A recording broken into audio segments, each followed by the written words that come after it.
നവീൻ ബാബുവിനെ മലയാളികൾ അങ്ങനെ മറക്കില്ല. കാരണം നവീൻ ബാബുവിൻ്റേത് ആത്മഹത്യയല്ല, അതൊരു കൊലപാതകമാണെന്ന കാര്യത്തിൽ കുടുംബവും നാട്ടുകാരും ഉറച്ചു നിൽക്കുമ്പോൾ നിലവിൽ കോടതിയുടെ ഭാഗത്തു നിന്നും ഉണ്ടായിരിക്കുന്ന ഉത്തരവ് ഏറെ വേദന നൽകുന്നുവെങ്കിൽ പോലും അപ്പീലുമായി ഡിവിഷൻ ബെഞ്ചിനെ സമീപിക്കുമെന്ന നവീൻ ബാബുവിൻ്റെ ഭാര്യ മഞ്ജുഷ അറിയിച്ചിരിക്കുന്ന ഈ സാഹചര്യത്തിൽ കൂടി ചില കാര്യങ്ങൾ ജനങ്ങൾ മനസ്സിലാക്കി വരികയാണ്.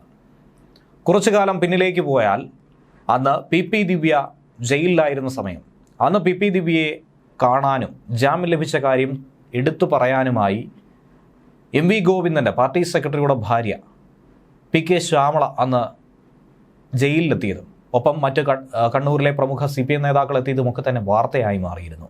അന്നു മുതൽ തന്നെ CPMൻ്റെ ഒത്തുകളി രാഷ്ട്രീയം, ഒരേ സമയം ഇരയ്ക്കൊപ്പവും വേട്ടക്കാരനൊപ്പവും നിൽക്കുന്ന ഇരട്ടത്താപ്പ്, അത് ജനങ്ങൾ മനസ്സിലാക്കിയതാണ്.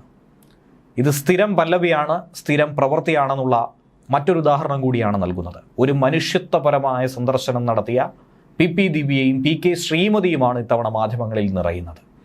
നമുക്കറിയാവുന്നതാണ്, ഏറ്റവും വിവാദമായ ഒരു കേസ്, ഏറ്റവും അധികം കേരളം ചർച്ച ചെയ്ത പെരിയ കേസ്, ഇരട്ടക്കൊലപാതക കേസ്. അതിലെ പ്രതികൾക്ക് കഴിഞ്ഞ ദിവസം ശിക്ഷാവിധി കിട്ടിയിരുന്നു. അതിന് പിന്നാലെ കോടതി സ്റ്റേ ചെയ്ത ഒരു നടപടി ഉണ്ടായിരുന്നു.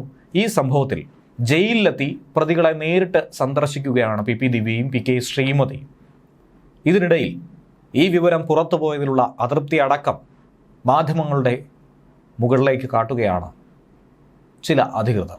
CPM നേതാക്കളായിട്ടുള്ള പി ദിവ്യയും അതുപോലെ തന്നെ PK ശ്രീമതിയും ഉദുമ മുൻ MLA KV കുഞ്ഞിരാമൻ ഉൾപ്പെടെയുള്ള 4 പ്രതികളെ കാണാനായി എത്തിയിരുന്നു. ഇവരുടെ ശിക്ഷ ഹൈക്കോടതി സ്റ്റേ ചെയ്തതിന് പിന്നാലെയാണ് ഇരുവരും കണ്ണൂർ സെൻട്രൽ ജയിലിലെത്തി പ്രതികളെ നേരിട്ട് കണ്ട് സന്ദർശിച്ചത്.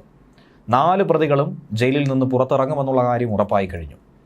സന്ദർശന രംഗം അവിടെ ചിത്രീകരിക്കാനെത്തിയ ചില മാധ്യമ സുഹൃത്തുക്കളെ ഇറക്കി വിടാനും തടയാനുമുള്ളൊരു ശ്രമം ജയിൽ അധികൃതരുടെ ഭാഗത്തു നിന്നും ഉണ്ടായി എന്നുള്ള ആരോപണം ചില മാധ്യമ സുഹൃത്തുക്കൾ പങ്കുവയ്ക്കുകയുണ്ടായി. എന്തായിരുന്നാലും ഈ സംഭവം പുറത്തു വന്നിരിക്കുന്നു. അതിനുശേഷം ഒരു പ്രതികരണവും PK ശ്രീമതി അടക്കം നൽകിയിട്ടുണ്ട്. എല്ലാവരും പ്രതീക്ഷിച്ച ശിക്ഷാവിധിയാണ് ഹൈക്കോടതി മരവിപ്പിച്ചത് എന്ന കാര്യം പ്രതികളെ സന്ദർശിച്ച ശേഷം PK ശ്രീമതി മാധ്യമങ്ങളോട് പറഞ്ഞു. എല്ലാവരും പ്രതീക്ഷ പോലൊരു വിധി തന്നെയാണ് വന്നത്. ഈ 4 പേരുടെ കാര്യത്തിൽ മേൽക്കോടതിയിൽ നിന്നും നീതി കിട്ടുമെന്ന് MV ഗോവിന്ദൻ കഴിഞ്ഞ ദിവസം തന്നെ പറഞ്ഞതാണെന്നാണ് ശ്രീമതി പറയുന്നത്.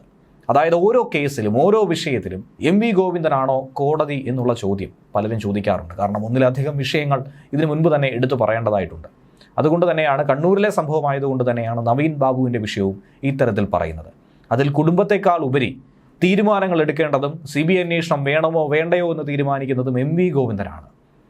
അതിലുള്ള വിമർശനവും പല സാഹചര്യത്തിലും ഉയർന്നു കേട്ടതാണ്. പി ദിവ്യയെ അങ്ങേയറ്റം സംരക്ഷിക്കുന്ന രീതിയിലുള്ള നിലപാടുകളും സ്റ്റേറ്റ്മെൻറ്റുകളും പറഞ്ഞിട്ടുള്ളതും MV ഗോവിന്ദനാണ്. സമാനം തന്നെയാണ് പെരിയ കേസിലെയും.